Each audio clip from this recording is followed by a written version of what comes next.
Hello students, welcome to the class unit 6 ray optics. Optical instruments में जो topic हम discuss कर रहे थे, सिंपल माइक्रोस्कोप, कंपाउंड माइक्रोस्कोप, आज उनके बाद जो हम टॉपिक डिस्कस करेंगे वो है हमारा टेलीस्कोप्स के बारे में।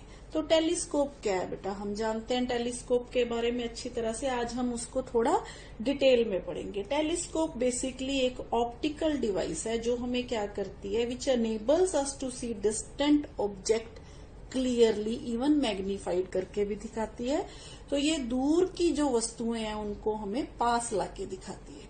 जिस तरह से हमने सिंपल माइक्रोस्कोप और कंपाउंड माइक्रोस्कोप में पढ़ा कि जो ऑब्जेक्ट है, टाइनी ऑब्जेक्ट्स है, उनका जो साइज है वो लार्ज हो जाता है।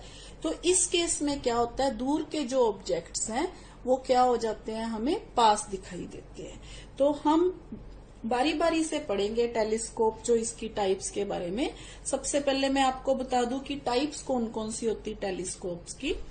Reflecting type telescope.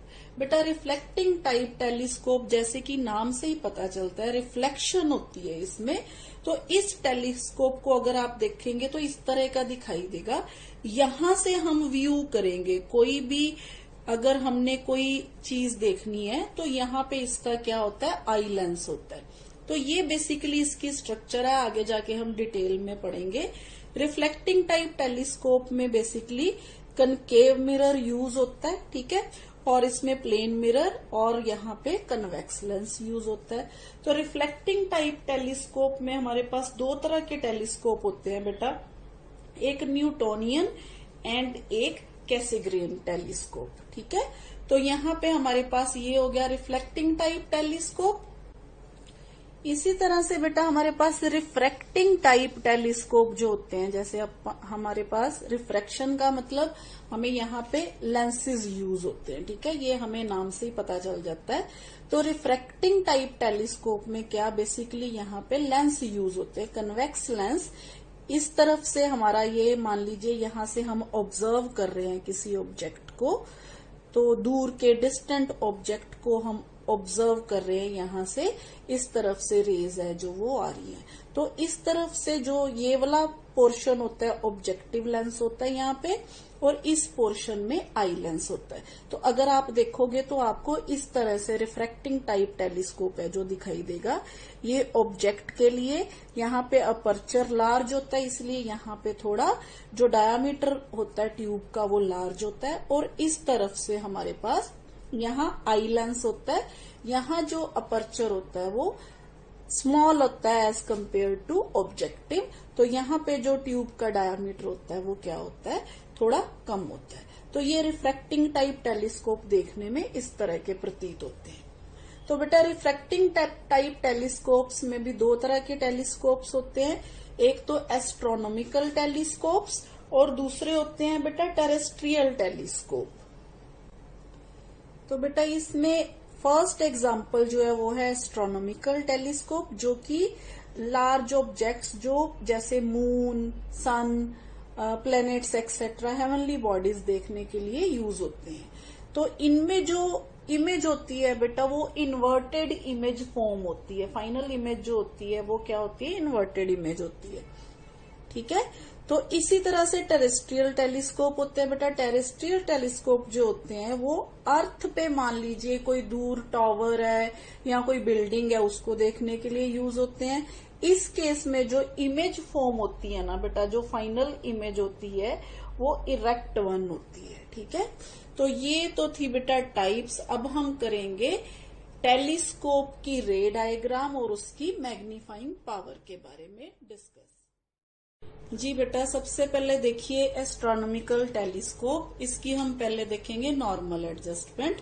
Normal adjustment में बेटा जो इमेज होती है वो इनफाइनाइट डिस्टेंस पे बनती है, यानी कि इन्फिनिटी पे बनती है। हाईली मैग्नीफाइड इमेज जो होती है वो इन्फिनिटी पे बनती है। सबसे पहले कंस्ट्रक्शन में बेटा जिस प्रकार से हमने कंपाउंड माइक्रोस्कोप में देखा था कि एक ट्यूब के दोनों जो एंड्स होते हैं वहां पे लेंस लगे होते हैं, इस तरफ पे ऑब्जेक्टिव और इस तरफ आईपीस। पर इस केस में क्या होता है बेटा, दो ट्यूब्स होती हैं जो स्लाइड कर सकती हैं एक दूसरे में। तो जो बाहर वाली ट्यूब होती है उसके इस सिरे पे ऑब्जेक्टिव लेंस होता है, जो ऑब्जेक्ट लेंस होता है, और जो दूसरी ट्यूब होती है उसके दूसरे एंड पे क्या होता है, यहाँ पे आई लेंस होता है। ठीक है, तो इसको हम स्लाइड करके एडजस्टमेंट इसकी जो है हम कर सकते हैं। ठीक है, तो ये जो लेंसेज होते हैं ये माउंटेड होते हैं coaxially at the outer ends of the two sliding tubes. ठीक है, ये हो गया एक। तो दूसरा बेटा जो इसमें ऑब्जेक्टिव लेंस होता है ना, ये जो होता है लार्ज फोकल लेंथ और लार्ज अपर्चर वाला होता है, जबकि कंपाउंड माइक्रोस्कोप में क्या था, इसके उलट था उसमें। ठीक है, तो यहाँ पे जो आई पीस होता है वो क्या होता है, शॉर्ट फोकल लेंथ और शॉर्ट अपर्चर का होता है। ठीक, तो सबसे पहले बेटा होता है क्या, यहाँ पे प्रिंसिपल एक्सिस देखिए, यहाँ मान लीजिए कोई ऑब्जेक्ट इन्फिनिटी पे पड़ा हुआ है, यहाँ ऑब्जेक्ट इन्फिनिटी पे पड़ा है ए बी। कोई भी ऑब्जेक्ट जब इन्फिनिटी पे पड़ा होता है तो पैरेलल रेज ऑफ लाइट जो है वो आती है उस ऑब्जेक्ट की तरफ से। तो इसी तरह से मान लीजिए ये parallel beam of light is incident on the objective. ठीक है, जब ऑब्जेक्टिव पे पैरेलल बीम ऑफ लाइट आती है तो ये real and inverted image A dash B dash form करती है, कहां पे, फोकल प्लेन पे। ठीक है, अब इसकी एडजस्टमेंट इस तरह से की जाती है कि ये जो आई पीस होता है ये इस तरह से एडजस्ट किया जाता है कि जो image A dash B dash है ना वो एग्जैक्टली कहां पे लाई करे, फोकस पे लाई करे, किसके, ऑब्जेक्टिव के। ठीक है, तो देयरफॉर द फाइनल इमेज जो होती है ना बेटा, क्योंकि अब जब ये वाला लेंस है ना, इसके लिए ये जो इमेज है ये ऑब्जेक्ट का काम करेगी। अब आपको पता है जब ऑब्जेक्ट फोकस पे होता है तो यहाँ पे इसका फोकस है आई पीस का। ठीक है, तो यहाँ पे जब ऑब्जेक्ट यहाँ पड़ा होगा तो इसमें से जो रेज जो रिफ्रैक्ट होंगी तो इनकी जो इमेज है वो कहाँ पे बनेगी, इनफाइनाइट डिस्टेंस पे। तो final image is formed at infinity and it is highly magnified and inverted with respect to the object. यानी कि ऑब्जेक्ट अगर इस डायरेक्शन में है तो इसकी इमेज जो है वो इन्वर्टेड फॉर्म होगी। तो ये है बेटा टेलीस्कोप, एस्ट्रोनॉमिकल टेलीस्कोप का जो कंस्ट्रक्शन एंड वर्किंग। अब हम इसकी मैग्नीफाइंग पावर के बारे में डिस्कस करेंगे बेटा इन नॉर्मल एडजस्टमेंट। ठीक है, अब मैग्नीफाइंग पावर क्या होती है आपको पता है, magnifying power ratio of the angle subtended at the eye by the final image as seen through the telescope to the angle subtended at the eye by object seen directly when both the image and object lie at infinity. ठीक है जी, इसको हम angular magnification भी कहते हैं। जैसे अब इस डायग्राम से देखिए अल्फा, यहाँ पे ए डैश बी डैश, ये जो इमेज यहाँ पे एंगल बन रहा है इसको हम एंगल अल्फा बोलेंगे, ये ऑब्जेक्ट का एंगल है। ठीक है, इसी तरह से इस तरफ ये एंगल जो है बीटा है। तो यहाँ पे A dash C B dash is equal to angle alpha, और इसी तरह से A dash C dash B dash is equal to angle beta. तो इन दोनों वैल्यूज को हम मैग्निफिकेशन में पुट करेंगे तो m is equal to beta by alpha होता है। तो यहाँ पे क्योंकि एंगल्स जो है स्मॉल है हम इन्हें टेंजेंट बीटा और टेंजेंट अल्फा लिख सकते हैं। तो बेटा अब जैसे मैंने आपको ऊपर बताया टेंजेंट बीटा और टेंजेंट अल्फा, अल्फा और बीटा की वैल्यू यहाँ पे पुट कर देंगे हम।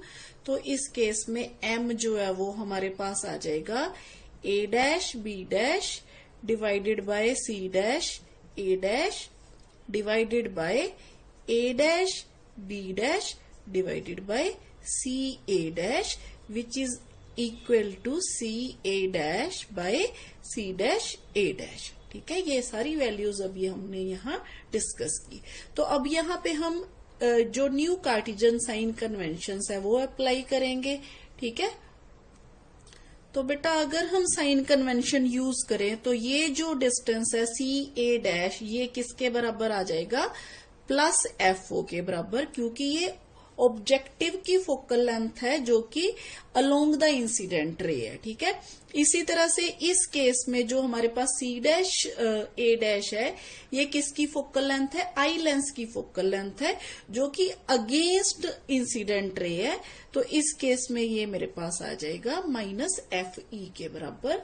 ये दोनों वैल्यूज पुट करने के बाद एम की वैल्यू जो है यानी कि मैग्निफिकेशन पावर जो है उसकी वैल्यू है जो वो F O by F E के बराबर आ गई।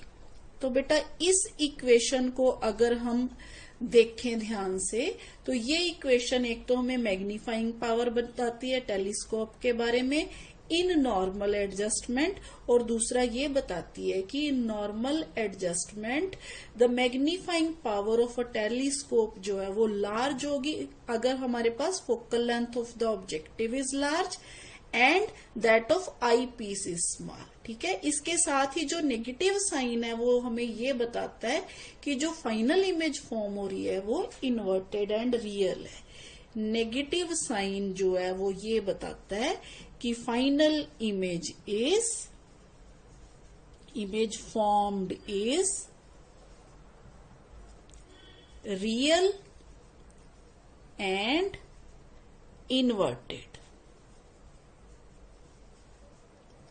तो ये तो थी बेटा हमारे पास नॉर्मल एडजस्टमेंट केस टेलीस्कोप के बारे में।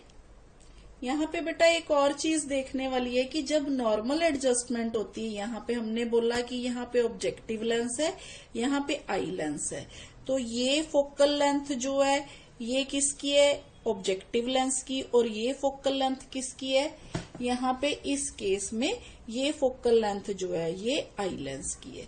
तो दोनों जहां पे यहाँ हमारे पास जब हम टेलीस्कोप को देखेंगे तो दोनों लेंसेस के बीच की जो दूरी होगी ना वो किसके बराबर होगी, यहाँ पे F O plus F E के बराबर, यानी कि ये जो सम है ये किसके बराबर होगा, ये दोनों लेंसेस के बीच की दूरी के बराबर होगा। ठीक है, distance between the two lenses.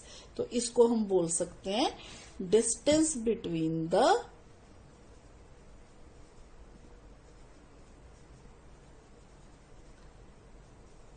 To lenses.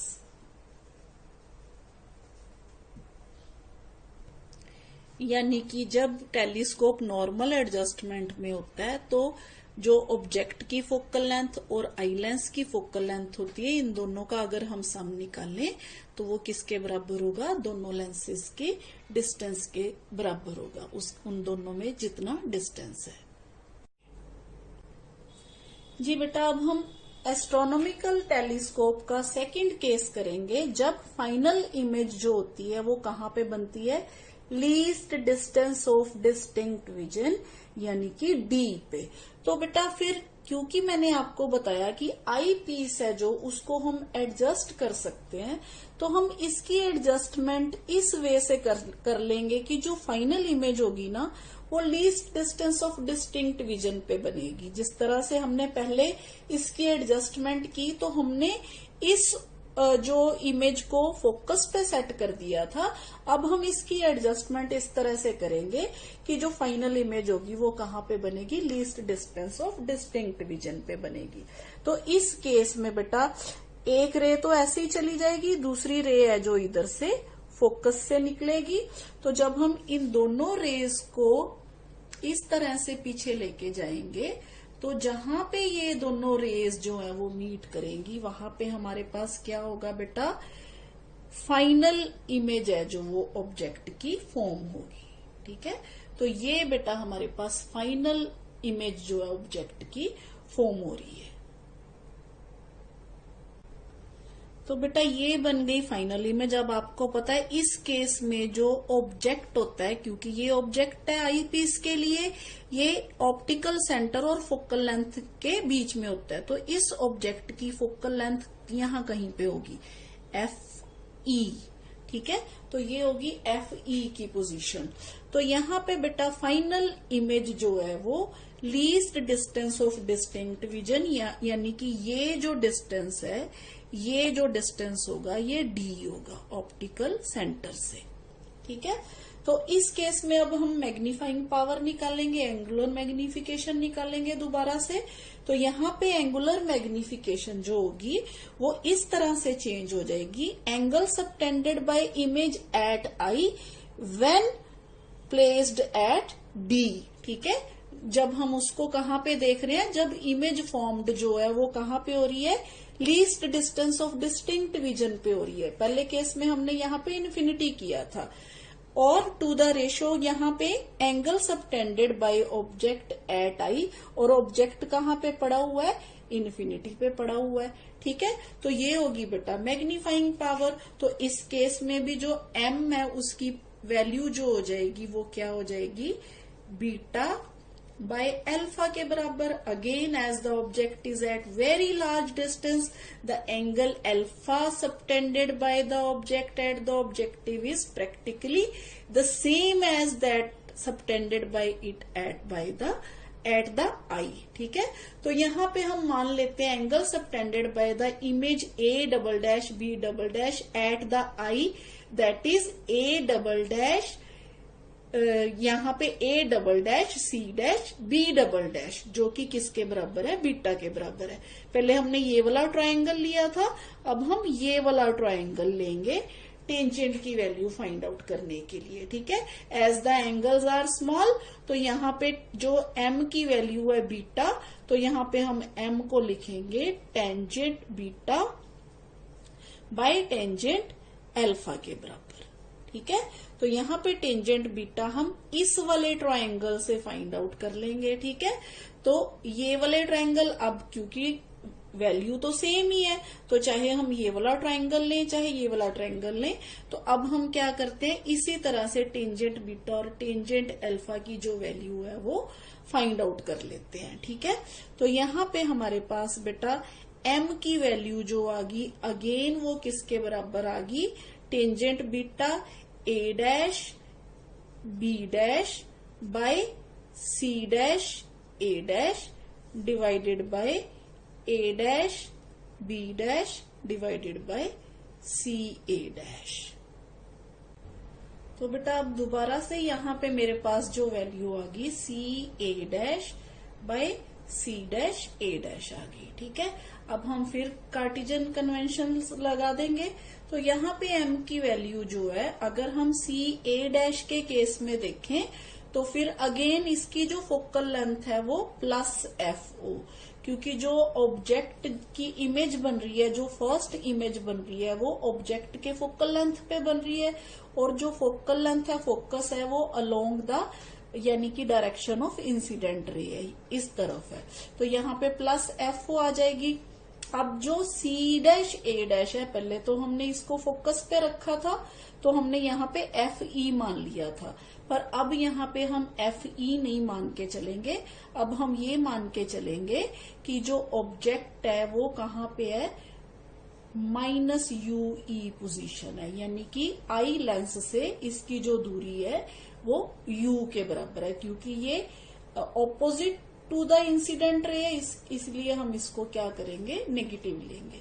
तो यहाँ पे मेरे पास जो वैल्यू आ जाएगी वो आ जाएगी minus F O by you E के बराबर आ जाएगी। ठीक है, अब बेटा इसी तरह से जैसे हमने पिछले केस में कैलकुलेशन की थी, कंपाउंड माइक्रोस्कोप में कैलकुलेशंस की थी, तो यहाँ पे भी हम for the eye lens the lens equation use करके हम वैल्यू फाइंड आउट करेंगे मैग्नीफाइंग पावर की।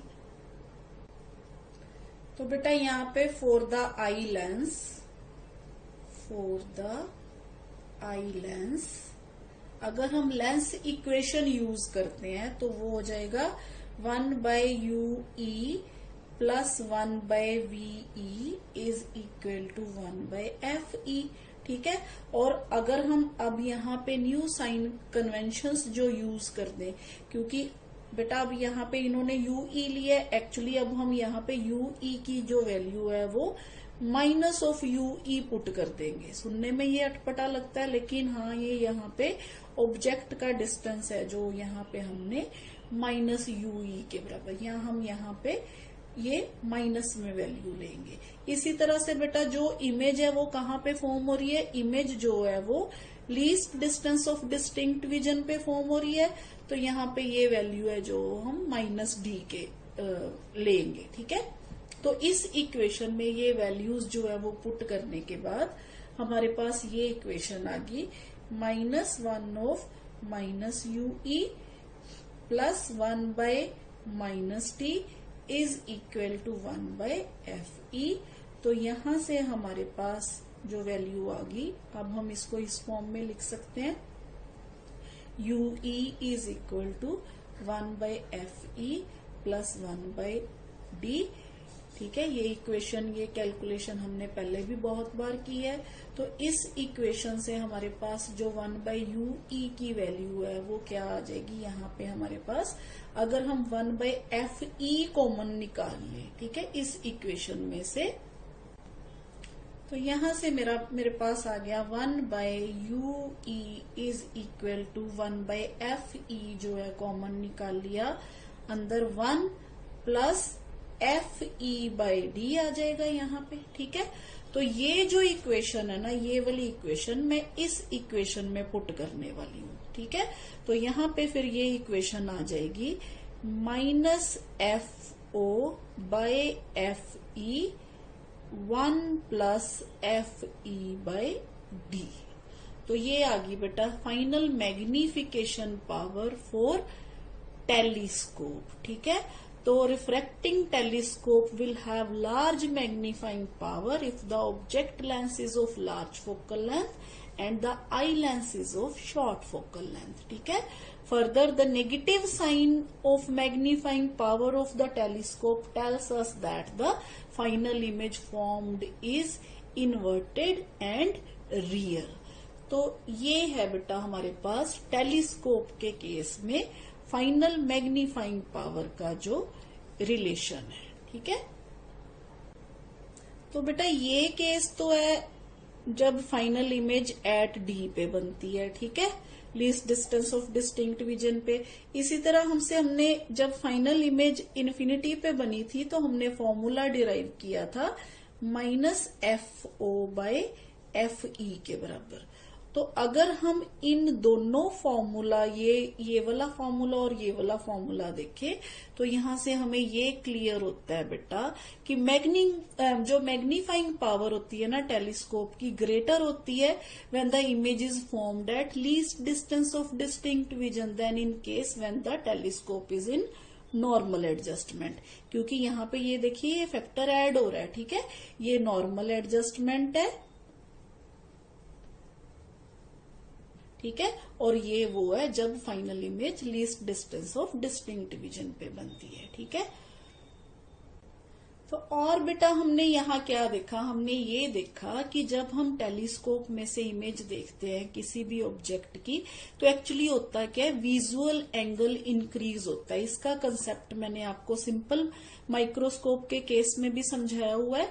तो when distant object even very large in size forms a very small angle alpha at the eye by producing the image close to the eye at least distance of distinct vision, the telescope increases the angle beta, ठीक है, in which the image appears to be form। तो basically ये क्या करता है, visual angle को बढ़ा देता है, जिसकी वजह से हमें जो ऑब्जेक्ट है उसकी इमेज जो है वो मैग्नीफाइड नजर आती है। ठीक है, तो ये तो था बेटा टेलीस्कोप और इसकी टाइप्स के बारे में।